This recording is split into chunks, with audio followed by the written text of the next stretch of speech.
여러분 안녕하십니까. 다산TV 다산신부름 꾼진기동입니다. 제15의 차원을 이야기는 많은 사람들이 놀라워하는 내용입니다. 평생에 책 한 권 낸다는 것도 어려운데 어떻게 다산은 600권의 책을 썼을까? 너무나 궁금하지 않습니까? 그래서 오늘은 다산의 저술 방법론을 말씀드리고자 합니다. 다산 정약용 선생은 어린 시절부터 성균관 생활 6년, 벼슬살이 12년, 유배 생활 18년, 귀향 생활 18년 그렇게 사시다가 75세로 생을 마감할 때까지 하루도 그러지 않고 책을 썼다고 해도 과언이 아닙니다. 그렇게 쓴 책이 600권이 넘습니다. 어떤 분들은 왜 500권이 아니고 600권이라고 하시는데, 전라남도 강진의 향토사학자 청광 양광식 선생의 말씀에 따르면 다산 선생의 저작이 지금도 발굴되고 있기 때문에 600권이라고 해도 무리는 아니라고 합니다. 그럼 다산이 그 많은 책을 어떻게 저술했는지 여러 자료와 향토사학자로부터 들은 이야기를 토대로 전해드리고자 합니다. 한양대 정민 교수는 다산의 저술 작업 진행과 처리 방식을 실로 명쾌하고 통쾌하다라고 했습니다. 다산은 맨 먼저 목표를 세워 관련 자료를 모으고 효과적으로 분류한 다음 통합된 체계 속에서 재배를 하여 책을 저술하였다고 합니다. 또 다산의 현손 정규영 선생이 편한 사암선생 연보의 서문을 보면 다산 선생은 20년간 우락의 강진에 계시면서 애써 외골수로 연마하셨으니 제자들 중 경서를 열람하고 역사를 고증하는 자 몇 사람, 구술하면서 받아 적기를 아는 듯이 하는 자 수삼인, 원고를 옮겨 적고 정사하는 자 수삼인, 곁에서 조역하는 자 삼사인이라고 쓰고 있습니다.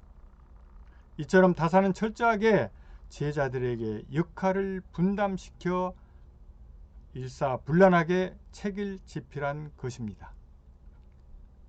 그리고 아들들에게 보낸 편지에서도 책을 저술함에 있어 하나하나 목록은 물론 목차에 들어갈 주요 내용까지 그리고 참고 문헌까지 써서 보내는 치밀함을 엿볼 수가 있습니다. 실제로 다산의 시집에 나오는 사례를 통해 다산의 책을 저술하기 위해서 어떻게 했는가를 살펴보겠습니다. 우선은 철저히 메모하라는 것입니다. 반산 정수칠에게 전하는 편지를 통해 오로지 역경, 시경, 서경, 시경, 예기, 논어, 맹자 등은 마땅히 숙독해야 한다. 그러나 모름지기 뜻을 강구하고 고찰에 그 정밀한 의의를 얻으면 생각한 바를 수시로 기록해야만 바야흐로 득실이 있게 된다. 오직 낭독만 한다면 또한 득실이 없을 것이다. 그러면서 철저히 메모할 것을 전하고 있습니다. 또 하나는 체계적으로 목록을 잡아라는 이야기입니다. 소학주간 서문에서 무릇 온갖 경전과 많은 학자들의 서적에서 사물의 이름이나 수많은 목록이 모두 구술이다. 꿰미로 꿰는 것을 본받지 않으면 또한 얻는 대로 곧 잃어버리게 되지 않겠는가 라면서 체계적인 목록을 이야기하고 있습니다. 이 밖에 청광 양광식 선생에 따르면 다산은 인적 물적으로 보이지 않는 많은 지원을 받았다고 합니다. 즉 당시 해남에 있는 외가 윤선도 집안의 노구당엔 제2의 성균관이라 불릴 만큼 많은 서적이 있었다고 합니다. 초당에서 반나절 거리인 노구당에서 많은 책을 가져다 볼 수 있었으며 물질적으로도 많은 지원을 받았다고 합니다. 불행 중 다행이지요.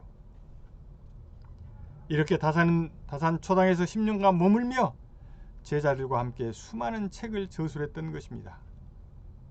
무엇보다 망해가는 조선을 개혁하고자 했던 위국 정신과 피폐한 백성을 위한 애민 정신으로 한없이 책을 통해 울분을 토해내면서 자신의 마음과 혼을 승화시켰던 것입니다. 뿐만 아니라 아들들에게 보낸 편지에서도 독서하지 않고 책을 쓰지 않으면 천주쟁이로 유배갔다는 죄만 남아서 패적으로 남게 될 것이라고 했습니다. 이 또한 다산이 600권의 책을 저술하게 된 커다란 원동력 하나가 아닌가 생각합니다. 안타까운 것은 다산의 600권의 책 중에 현재 20% 정도밖에 번역되지 않았다고 합니다. 이제라도 600개의 구슬을 꿰어 보배로 만들어 새로운 대한민국의 사회적 가치로 창출할 수 있는 그런 날이 되기를 간절히 소망해 봅니다. 지금까지 다산TV 다산심부름꾼 진기동이었습니다. 감사합니다.